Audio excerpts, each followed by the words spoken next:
Hi and hello, and thank you so much for tuning in. And if you are new, welcome to my channel. My name is Preeti Rao and I am both a real estate and a mortgage broker for close to 20 years. By now, you all would have heard the news about the new mortgage rules that are going to come into effect on December 15th. I mean, you open social media and that's all everyone is talking about. But the thing is that do you know exactly what those rules are and how they're going to impact you? Well, let me tell you, there are two main changes that the government has made. First, the 30-year amortization for first-time home buyers and only first-time home buyers. And the second, CMHC is going to increase their lending threshold cap from 1 million to 1.5. Now, the second point I'm going to cover in my video that's going to come out next week. Today, I will only cover the one point that everyone is eagerly waiting for, the 30-year amortization only for first-time home buyers. Now, before I begin, I do have a question for all of you out there. Have you stopped to think of the impact of these mortgage changes, both in the short run as well as the long run? Well, let's discuss. But before we dig in, please be a sweetheart and hit the like, share, subscribe button and that bell icon. It gets me motivated to keep you up to date with everything real estate.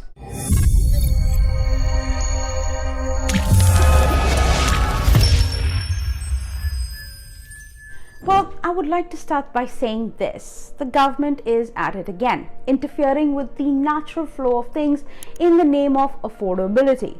Now, I don't know if you saw the video that I had done some time ago where I spoke about the same topic. Well, actually, I kind of went on a rant. But at that time, the government was only offering this particular incentive of the 30-year amortization to first-time home buyers who were buying pre-construction. Back then, I asked the same question. Why are you not looking at resale homes? I guess a lot of other people asked the same question because when the time came to actually implement the rule, they landed up adding resale homes to the whole platform. So the new rule states that any first-time home buyer buying either pre-construction or resale can put as little as 5% down, and instead of being stuck with a rigid 25-year amortization, they can now choose to go up to a 30-year amortization, which in turn will help them lower their monthly payment.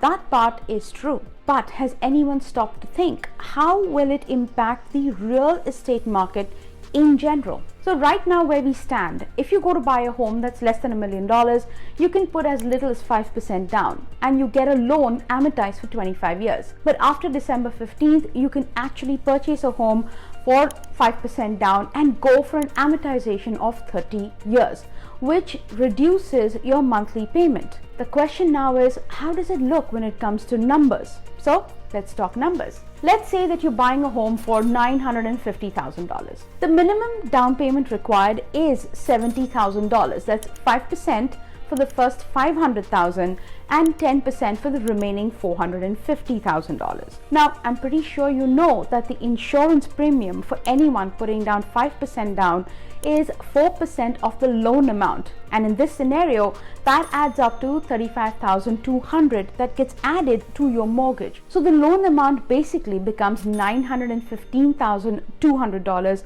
that you can get amortized for 25 years. You with me? Okay, so let's now talk about payments. So I feel generous today and rates are going down. So let's talk about interest rate being at 4.5. Keeping that in mind, your principal and interest payments today would be around $5,065.38. Remember, this is for a 25-year amortization, okay? Now, we leave the purchase price as it is. We leave the down payment the same because that's not changing, but we go and change the amortization period from 25 years to 30 years, and we're leaving the interest rate as is. Guess what? Your insurance premium is also going to jump up from 4% to 4.2%. I mean, why should CMHC not get a piece of the pie, right?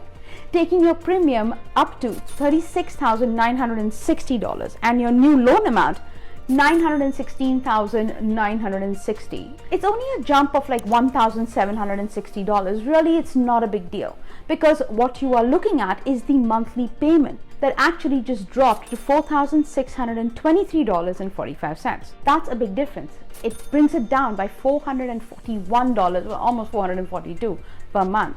Sounds great, right? To a certain degree, it is. but it is also important for you to know the other side of the coin.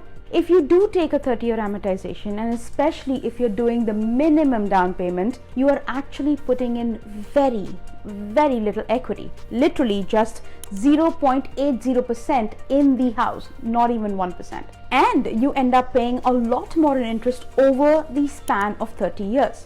Now, with the 25-year amortization, the total interest that you pay, let's say for 5 years, because everyone's term is for 5 years, is a little over $192,000. That's interest only, okay? And for the 30-year amortization, you pay $196,000. That is an additional $4,000 extra per year. Again, not a big deal in a grand scheme of things. I mean, you are getting a home after all, right? But add this up. What will it look like in 10 years, in 20, and in 30 years? You will land up paying close to $150,000 extra to the bank in comparison to the 25-year amortization. Plus, don't forget, because the amortization is stretched and your payments are lower, the difference between the principal balance you paid and the principal outstanding will carry forward a little over $32,000 to $33,000 every time you go to renew. That, plus the fact that the mortgage is getting compounded semi-annually, the vicious cycle just goes on and on and on. The other factor that you must consider is the income. Now, a lot of people out there are saying, the income requirement has reduced, blah, blah, but is that really true? Will this new rule really help your purchasing power? So let's say that we're talking about today's time. The rule's not set in yet. You're buying a home, $950,000, you put down $70,000, your mortgage is $915,200. Guess what?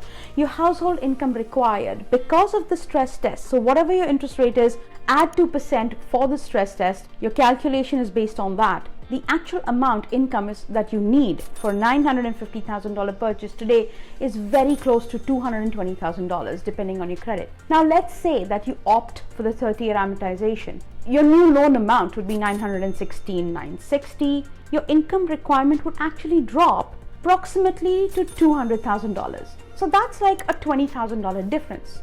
Yay!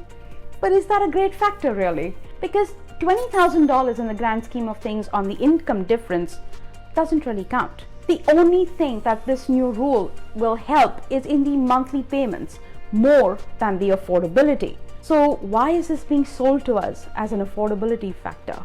The other problem is with this new rule coming up, it's going to make home prices go up, which in turn will impact inflation and eventually again impact rates. So personally, I'm on the fence with this one.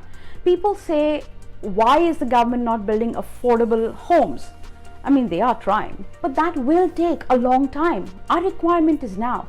And plus, let's face the fact. I mean, do builders really want to shortchange their pocket? No way in hell will they do that. So affordable homes may be actually just a pipe dream. But then that's just my 2 cents. What's your opinion?